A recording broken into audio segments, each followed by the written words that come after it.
make us who we are. So I'll dream until I make it real, and all I see is stars. Welcome, Pisces, to Channel the Future Tarot. My name is Bella, and today we're going to do your October monthly reading for the Sun, Moon, Rising, Venus signs of Pisces. Take what resonates with you, claim it for yourself, toss the universe what does not. It's not meant for you, and that's okay. Not all of us are going through the same thing at the same time, right? I'm going to use the singing bowl to cleanse the energy here and within your space as well. So if you've got headphones in or anything, or a little bit noise sensitive, just toss the volume down a sec. And then we'll begin. If you're new or returning to the channel, welcome. I'm so happy to have all of you. Thank you so much for liking, sharing, subscribing, commenting. It means so much to me to see the channel growing. Can't express that enough, so thank you. All right, Pisces, let's get started.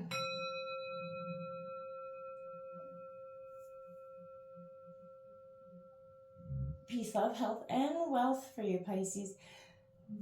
You know, it's funny, as I was meditating on your energies, I kept hearing rain, cool, classy, in the face of any tension and chaos. And then this card came out here, 37.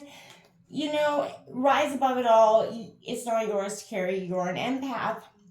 How can you detach from the drama? Pisces, as a water sign, you're highly intuitive, highly empathic. And I feel like right now you could be feeling picking up on other people's emotions quite a bit.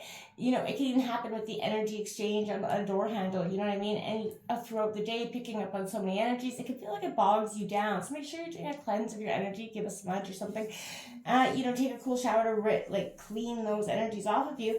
But that's a way, to sort of detach from that. But also be wary of the people around you. They're constantly feeling like they're just draining energies. And how you're kind of just feeling like you want to avoid drama at all costs. Anybody's trying to stir that shit pot this month, you're trying to avoid. You make peace, coming into the holiday season. For most of you, I feel like you're just wanting to kind of let bygones be bygones and go with the flow here and sort of sort it out, live to sort it out another day, right? It's coming in for Pisces here.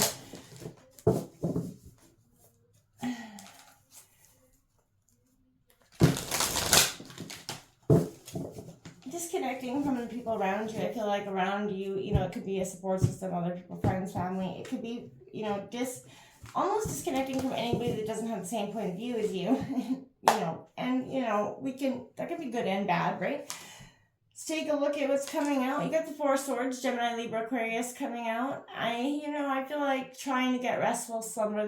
Maybe peace around sleep is something that you're not getting so much around these days. We have the Princess of Cups coming in reverse, Cancer, Scorpio, Pisces energy. You're looking to a new horizon. You see, what you want, but you're sort of in reluctance to go there. We do have the Hangman coming out for you. Perspective, I feel like that's almost what you're doing. You're almost in that sort of hang status of stagnation, kind of going with the flow. The Ten of Swords in reverse, you're sort of unburdening yourself here from that. I like to see that. Endings and new beginnings with that. Ten of Swords, that's Gemini, Libra, Aquarius. And then look at that. The Eight of Cups coming in, walking away from something into the new horizon. That is your Cancer, Scorpio, Pisces energy. The bottom of the deck, you have the Three of Wands. Again, there's a sense of looking towards that horizon. Something is keeping you stuck or stagnant and held back from making this choice. I'm going to draw your second row here. At the end of the reading, we will draw a Waylate Oracle healing message, and I'll read that short passage from the book. Really super powerful messages there. So let's take a look at what's coming in for Pisces for October, Sun, Moon, Rising, and Venus sign. I feel like you're trying to heal a lot of energy. You're trying to work through a lot of emotional healing here. And there is a sense of, I keep seeing round and round, doing the same thing over and over, Pisces, and maybe expecting different results. We have the Four of Swords coming underneath the Four of Swords, Pisces. Holy smokers, cannot make that up if I tried. Without a doubt, this is you, something weighing on you quite heavily, Pisces, without a doubt. The Five of Pentacles coming in. I feeling like you're left out in the cold, coming underneath that Princess of Cups. We have the King of Swords coming underneath the Hangman energy for you, Pisces.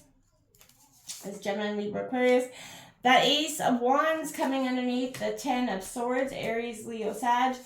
And look at that, the World's card. Completion coming underneath that 8 of Cups. Walking away from what something is going to give you your sense of completion. We do have the Magician and the Star card on the bottom of the deck here, alchemy, which is underlying energies for you, Pisces, you know, hope and faith and, you know, alchemy, you know, in the future. You're trying to manifest your greatest future here, believing in something is, you know, hoping and trusting that this is going to work out.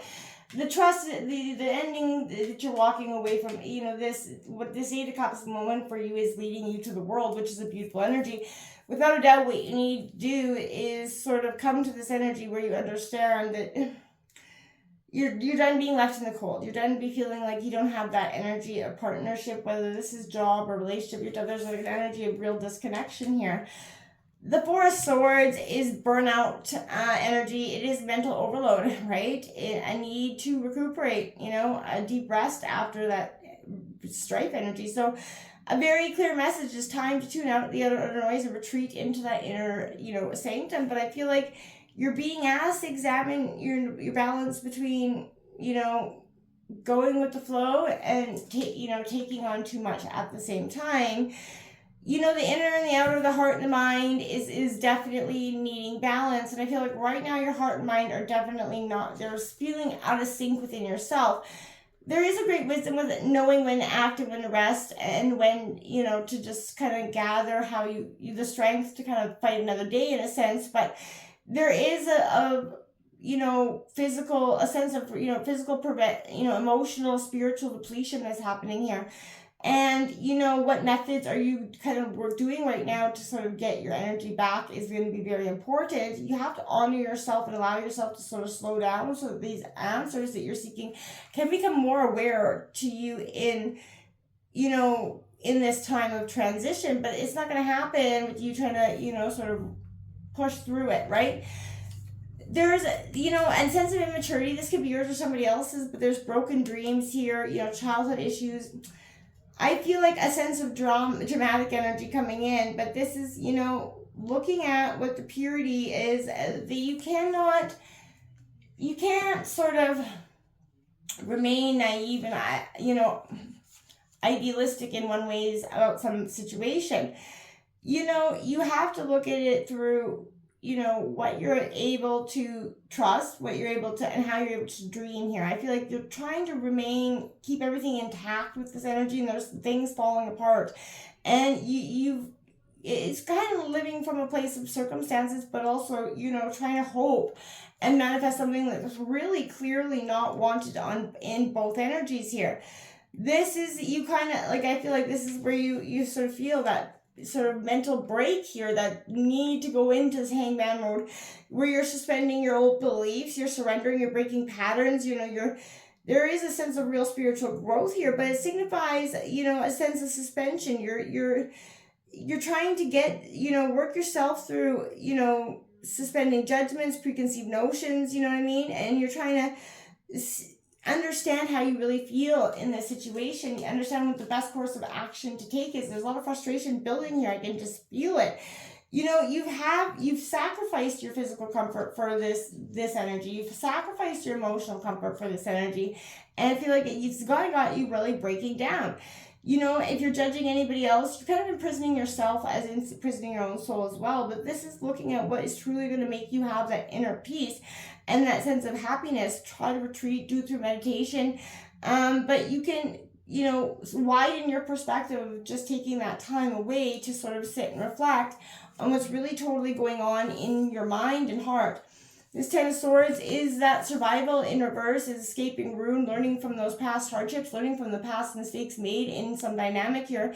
And you're closing a tough chapter in your life here, one that is going to have some, you know, long-lasting, you know, sort of, you know, emotional energies. But this is what's best for you at this time.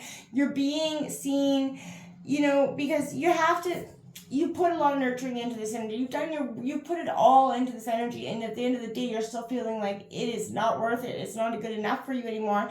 You have to look at what is being destroyed in your life that you need to sort of accept what opportunities to evolve are in this situation. Even though they may seem really glim and bleak, there's always, something brighter, bright after the, darkest after the bright, I'm lost. I'm running around my words here.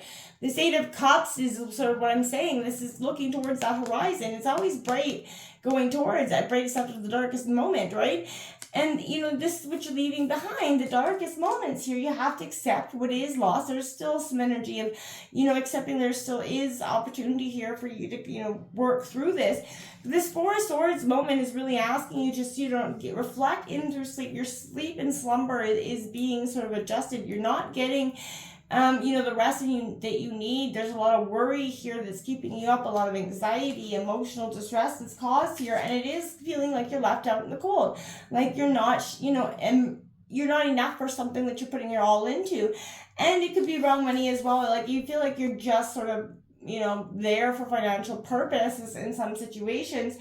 You got to get back on this King of Swords moment. You got to get back on your throne here. Accept that this, intellectual freedom is going to happen with you accepting your emotional distress and looking to find the happiness within your heart, right? It's going to come from you actually sitting down, breaking down the things that you need to break down, understanding that, this isn't going to be the end of everything for you. This is a time to really look towards what is left, build with your passion, build with triumph. This is your moment to make the best possible life that you can have. You don't have to live in a state of unhappiness for any other purpose. You can have your happiness and everything with it in this new opportunity. You're not going to be sacrificing anything and walking away. In fact, you're going to be getting that sense of completion and growth and a sense of happiness, knowing that at the end of the day, this is exactly what you were supposed to do. The energy that you fought for so long is coming here. And it is very prevalent here. This completion is in this walking away. And it's going to be, yes, it's going to be painful. It's going to have challenges without a doubt. Every situation does. But you have the ability to rise up for it. You're trying to be, look at it from a different perspective. This isn't the end of all. This is the beginning of something more profound and more beautiful. An energy of finally getting to have all that you wanted and happiness as well. That's what's powerful. Everything you thought you couldn't have because walking away from something was going to mean that you lost something or had to sacrifice something, and I feel like indeed you're going to find it's the opposite, my friend. You're going to figure out that, walking away actually set you free, allowed you to be the person you need to be for the people you need to be, your best self for. Karma of Catula, my friends, 43 coming out, breaking to a 7. I'm going to grab the book, and I opened it right to the page, craziness. Your sacred soul passion is powerful enough to shift the state of your inner reality and your outer experience. So commit to what truly ignites your heart. Do not be dissuaded by anything or anyone. If you're seeking to make a commitment, do so when it truly connects you to your heart. Follow your genuine, meaningful bliss. Know that no matter what appears to be, you shall prevail and you shall flip and rise and have everything you wanted. So drop the energies of negativity around you like a hot potato here and remain sort of cool and classy in that face of tension and chaos. Don't let anybody shake up your feathers. This isn't their time, this is your time. And what they're only showing you and how their truest feelings. So take that for what it face value. Stop taking if they're saying they don't want this or they're saying they don't like you, it's face value. Accept it. It's time to move on. Until next time, namaste.